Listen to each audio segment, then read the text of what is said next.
apakah semua yang terjadi, yang disampaikan oleh Bapak Bambang Trimulyono, yang ditulis, yang dinyatakan, apakah itu murni dari dirinya, ataukah ada dalang di balik ini semua? Karena pertanyaan besarnya, begitu berani Bapak Bambang Trimulyono. Gaduhan, masalah buku undercover lah, masalah ijazah palsu lah, semuanya udah direkayasa sedemikian mungkin. Ini salah satunya adalah orang-orang lama. Saya udah hatam orang-orang ini.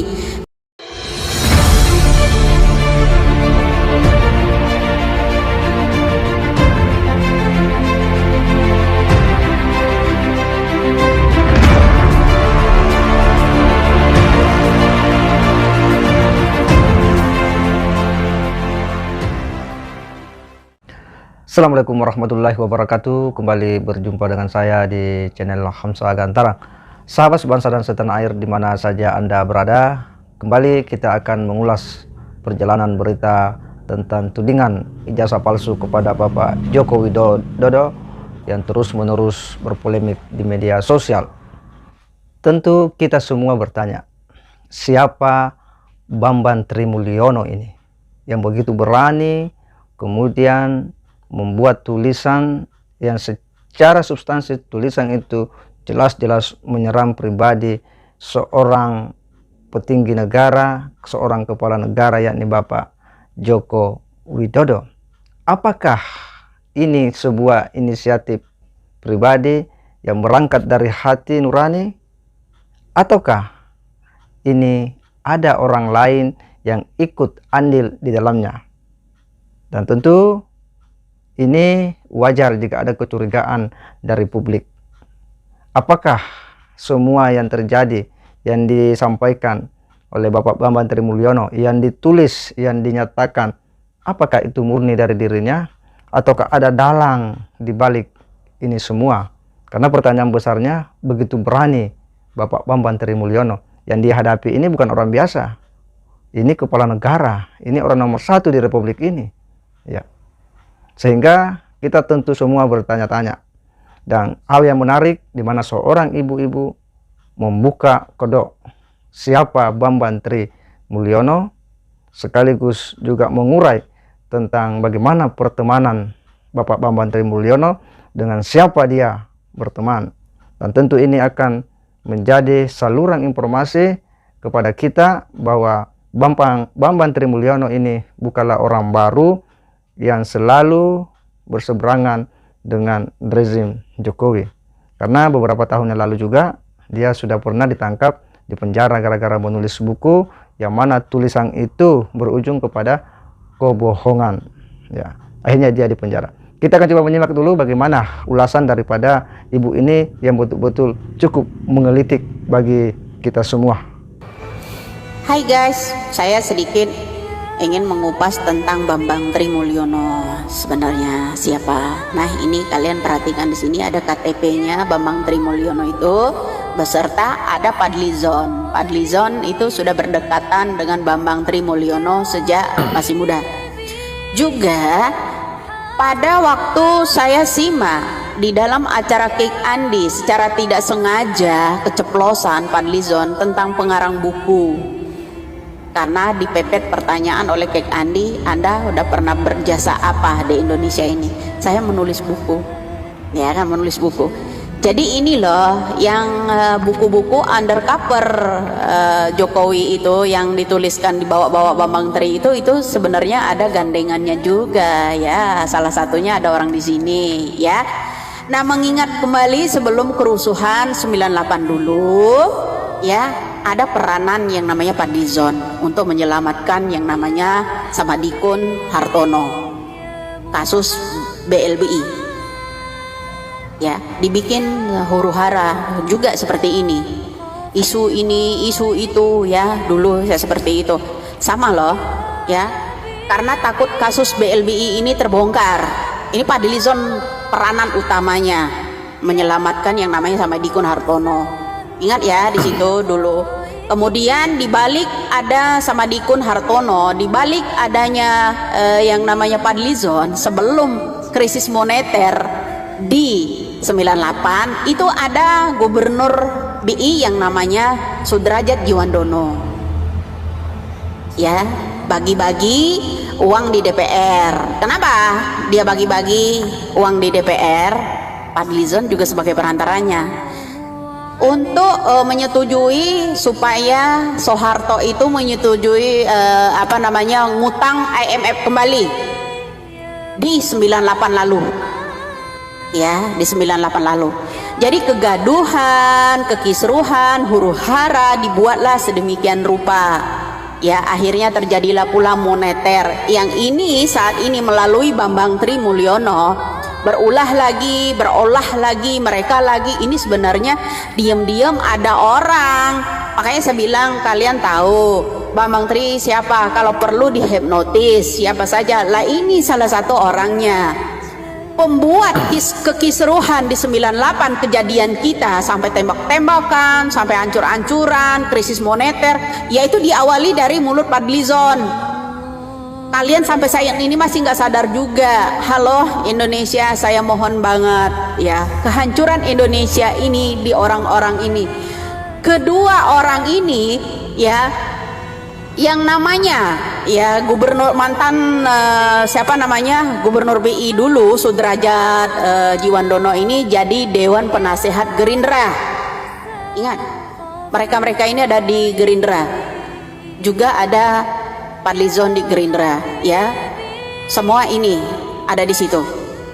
Ya, juga ada yang namanya Abdullah Burhanuddin. Abdullah Burhanuddin itu sebagai Dewan Penasehat Gerindra juga, ya. Yang namanya Sudrajat Djiwandono diusung oleh Prabowo menjadi Gubernur Jawa Barat pada waktu itu, ya. Nah, ini orang-orang hebat loh, orang-orang yang di Gerindra semua. Makanya kalian orang-orang Indonesia juga harus hati-hati memilih calon pemimpin. Ini baru saya kasih sentilan utama ya. Kita juga berkolaborasi dengan Mbak Oki ya. Kita tahu persis ini. Makanya ada gunanya bro bermedia sosial itu, tukar paham dengan teman-teman. Bagi yang pemikirannya daya tangkapnya cepet, ayo bergabung, setiap live itu bergabung ya, supaya tukar paham agar media sosial ini tahu siapa mereka. Jadi inilah, ini diawali dari Bambang Tri dulu seperti ini ya, membuat kegaduhan, masalah buku undercover lah, masalah ijazah palsu lah, semuanya udah direkayasa sedemikian mungkin. Ini salah satunya adalah orang-orang lama. Saya udah hatam orang-orang ini. Jadi monggo lah Indonesia, walaupun kita channel kita hanya sebatas ini, tapi banyak manfaatnya agar kita mencerahkan ya pemikiran anak-anak bangsa ini. Ya, jadi jika kita menyimak secara seksama apa yang disampaikan oleh pada ibu ini cukup jelas dan sangat tegas, yang mencoba mengupas tentang siapa Bapak Bambang Trimulyono. Demikian pula siapa orang-orang yang selama ini dekat atau berteman dengan beliau, di mana dia juga menyinggung tentang teman lama dengan Fadlizon ya. Tentu semua orang tahu siapa Fadlizon, adalah salah seorang politisi Gerindra yang memang selama ini begitu kritis terhadap pemerintahan Pak Jokowi. Ya, sekalipun kita tahu bahwa Gerindra ini kan sudah masuk dalam koalisi pemerintahan hari ini, tetapi Bapak Fadlizon tetap dia bersikuku dengan gaya-gaya kritisnya sebagai anggota DPR. Apa yang menimpa Bapak Bambang Trimulyono sejak beberapa tahun yang lalu itu karena dia diduga menyebarkan berita bohong dalam sebuah tulisan-tulisan yang kemudian dirangkum dalam sebuah buku yang namanya Jokowi Undercover. Buku ini memang menghebohkan publik ya beberapa tahun yang lalu, karena di dalamnya berisi tentang bagaimana asal-usul Jokowi, dari mana orang tuanya dan sebagainya. Yang karena buku inilah Bapak Bambang Trimulyono kemudian itu dipenjara kurang lebih 3 tahun. Kenapa sampai seperti itu? Karena buku yang ditulis oleh Bambang Trimulyono ini itu diduga sangat lemah dari sisi data-data, kemudian tidak didukung oleh fakta-fakta yang kuat, karena tidak mengikuti kaidah sebuah penulisan ilmiah dari sebuah buku. Akhirnya kemudian dia dianggap yang menyebarkan berita bohong yang berujung pada pemenjaraan Bapak Bambang Trimulyono. Kenapa? Karena bahwa isi daripada yang ditulis itu tidak bisa dikonfirmasi kebenarannya, sehingga dianggap bahwa ini adalah sebuah informasi bohong yang kemudian dipublis melalui media sosial beliau, dan pada akhirnya pun dia dipenjara. Dan kali ini setelah dia keluar, dia melakukan hal yang sama kembali, mencoba memunculkan dan bagaimana dia berusaha untuk meyakinkan publik bahwa apa yang dia tulis itu adalah sebuah kebenaran, dari mulai proses Bumahala yang dipandu oleh Gus Nur hingga kemudian melakukan gugatan ke pengadilan. Ini semua adalah satu rangkaian dari proses-proses untuk kemudian meyakinkan publik Indonesia akan apa yang dia dari awal sudah tulis.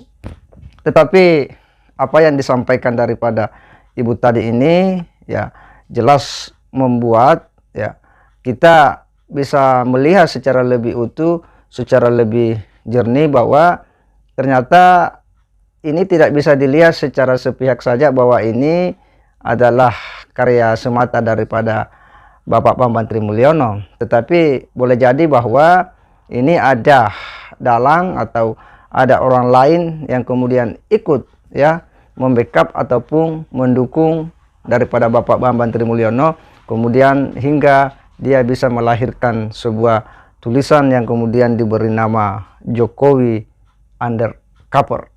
Ini bisa mengedukasi buat kita, dan bahwa informasi yang sudah beredar luas ini harus dilihat secara utuh, secara jernih, agar kita tidak mudah dan gampang untuk kemudian memberikan stigma, kecurigaan terhadap Presiden Jokowi, hingga kita menunggu sebuah putusan hukum dari pengadilan karena kasus ini telah digugat ke pengadilan.